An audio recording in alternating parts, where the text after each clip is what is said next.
Hey guys, welcome back to another episode of Nutrition Explained with Nick and Jiordana, and today we're going to kind of continue this segue and conversation about obesity and some of the side effects or negative aspects that come with it. And today's topic is blood sugar.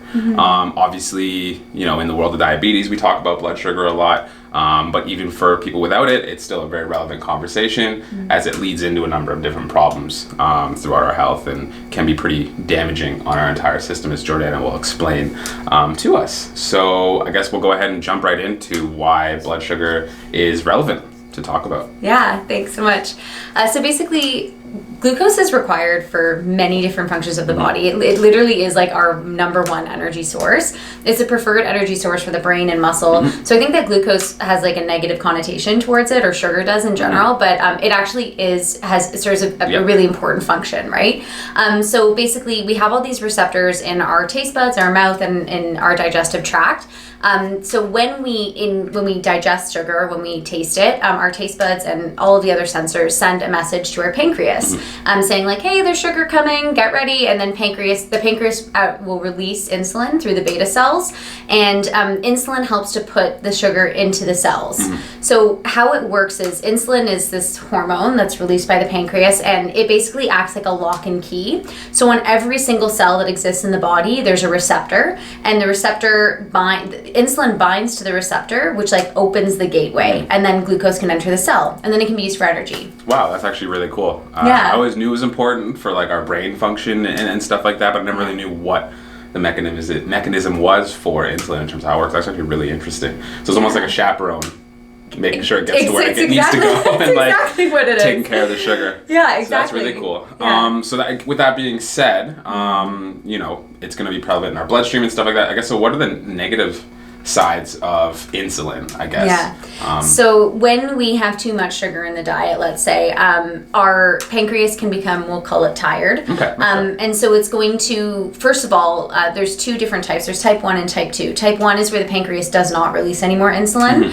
And then type 2 diabetes is the cells in the body become insulin resistant. Okay. So how we can kind of get to that point is if we have too much sugar in our diet, the pancreas is constantly producing insulin, and the cells, it's almost like it's there all the time. So the cells just kind of ignore it after a while. Okay, that makes sense. Yeah, and so basically that leaves us with high sugar in the blood, which has a lot of very serious consequences. I know you were mentioning one of them was like inflammation and stuff like that. Absolutely. And that could be like a double negative for people with in a position for diabetes, right?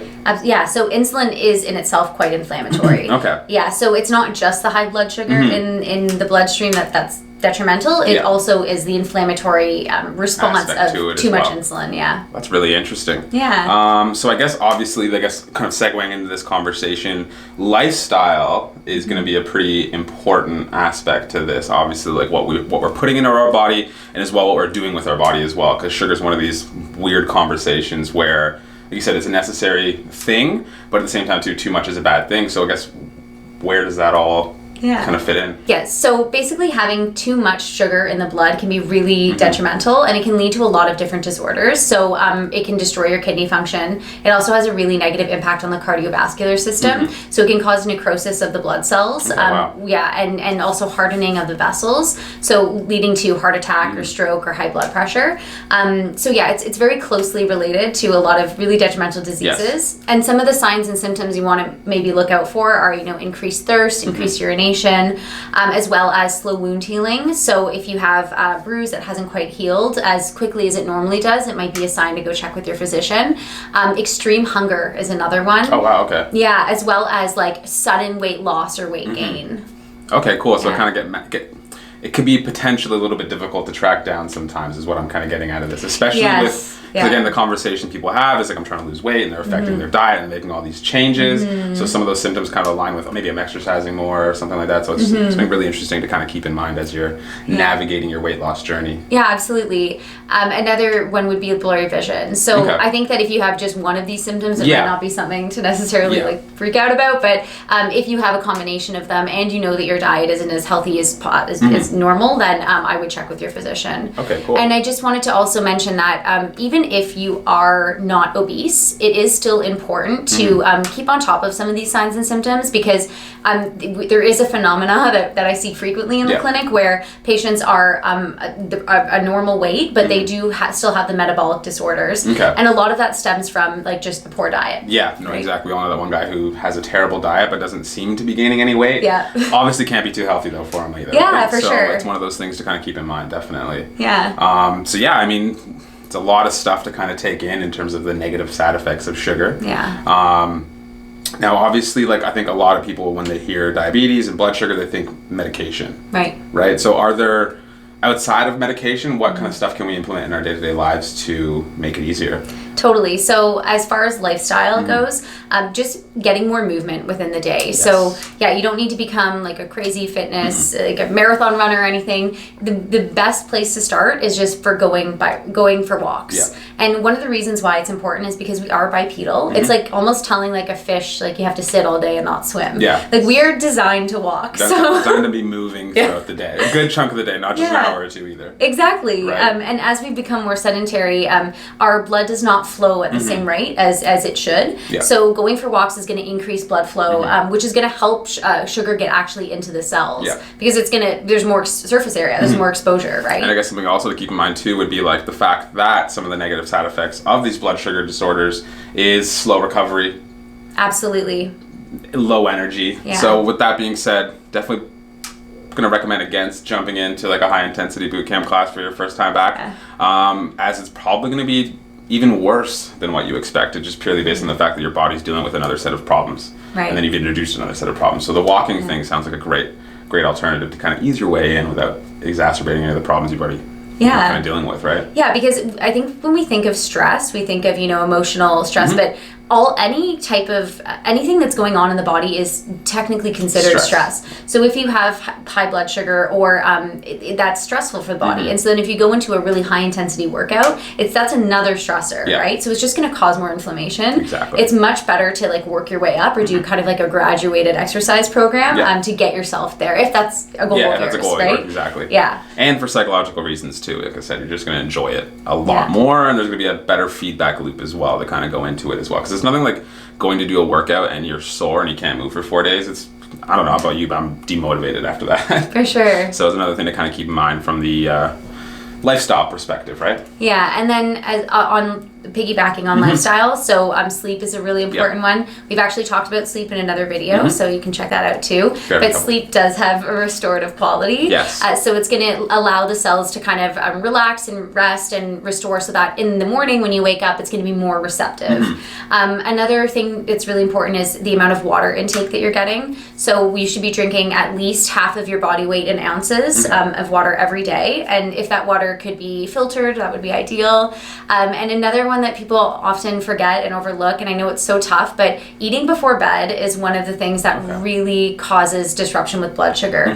Mainly because when we're going to sleep, like we don't need any energy, right? We don't. So it's the opposite. Yeah, Let's save it. Exactly. So if our body is trying to digest food as we're sleeping, it's not able to do any of the other restorative things that it needs to. So keeping and then in the same note, insulin is not, your cells are not as insulin sensitive while you're asleep. Oh, I didn't know that. Yeah. So if you have food that's sitting in your stomach, the likelihood of it becoming like oxidative or becoming rancid is much higher. Which is also going to cause a whole other problem, like for digestion and all that kind of stuff. Yes. So that's really interesting. Yeah. I know for myself, when it comes to the conversation, when I was working in the personal training world, a lot of people were talking about nutrition, and you go to talk to them, and sometimes you would hear that, oh, don't worry about timing. Timing is sort of secondary to how much you're eating, all those kind of things. But I think the conversation there is probably maybe for someone who isn't really dealing with anything else from an issue perspective. But realistically speaking, we all have underlying health issues that go beyond what we're working out at the gym for, or all these different things, right? So yeah, it's just different functions. So for somebody with diabetes, like, if they're not going to be focused on like getting muscle gains, right? Or they might be, down the road, but that's not like the first thing they're thinking about. Yeah, but then on that diet topic, of course, diet is like the most important thing when we talk about diabetes. Paramount, like for life, for health in general. Exactly. Right? Yeah, so I'm just going to do this as quickly as possible. Yes. But basically, anything that grows out of the ground or comes out of a tree is considered a whole food in its natural state. As soon as something has to be processed, it becomes unbalanced. So, for example, if we just take the sugar out of the date, that sugar is highly concentrated, versus if we eat the whole date, we have the fiber, we have all the vitamins and nutrients with the protein, everything that binds to the sugar. Yeah. So one of the reasons why we develop cravings or we develop like a hyperglycemic blood sugar regulation is because we eat something that is not balanced, so like a processed food, and our blood sugar is going to spike. And then as it spikes, your body's like, hey, we need so much insulin. Like, produce. So then your body overproduces insulin and your blood sugar drops. And it's right at the very bottom when your blood sugar drops that you get cravings. And then you get cravings for another spike. So when it drops, you're not going to be craving like a steak. You're craving like simple sugars, like chips or candy or chocolate or something that's going to give you that jolt again. Yeah, so it's kind of this like catch-22, right?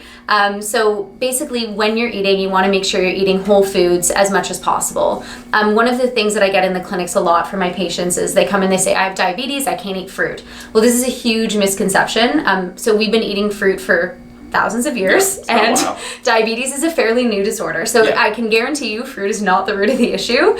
And if we just think about fruit, like an apple has the perfect amount of fiber, vitamin A, C, and D. Like it's literally designed for our bodies, right? So what I recommend is if for breakfast you're used to having a granola bar, switch the granola bar for like whole rolled oats and sweeten it with some fruit. Yeah, and then work like one meal at a time. Yeah, don't overwhelm yourself. It can become quite overwhelming, right? I think for a lot of people when it comes down to like the weight loss side of things from like a food perspective, that is where they get overwhelmed. It's because they want to make this like massive overhaul change. But I think one thing we got to keep in mind is that it's a long haul. It's like a long time journey, and it's going to potentially take a few years. So you don't want to overwhelm yourself in the beginning, and you really want to kind of slow yourself into the equation and make it as fun as possible. Because it's like the more you make it a painful experience, the less you're going to want to do it. Yeah, and then thinking about food combining too. So if you have, if you're having a meal that's higher in glucose, you want to definitely balance it out with protein and fiber. So protein and fiber are going to be lifesavers when it comes to regulating blood sugar, because they bind to the glucose to have a slow and steady progression instead of that sugar spike. That giant spike, yeah. So that's going to be a big part of it. Yeah. So I know you may have noticed we have some supplements sitting in front of us, and a kind of a good segue off of food. So we have vitamin C. And then we also have what's called glucogreen, which is a pretty interesting name as well. So I'm going to let Jiordana go ahead and explain what those are. Yeah, so vitamin C, I've talked about many, many times, and I will continue because it's amazing. But basically, vitamin C helps to put glucose into the cell. So it's a part of an enzyme that actually literally like carries glucose right into the cell and makes it usable. Also because glucose is used for energy production, and so is vitamin C. So the two kind of go hand in hand. So there's vitamin C, and then the glucogreen. So this one is a really great formula. It has white mulberry in it and chromium, which are both really well known for blood sugar regulation.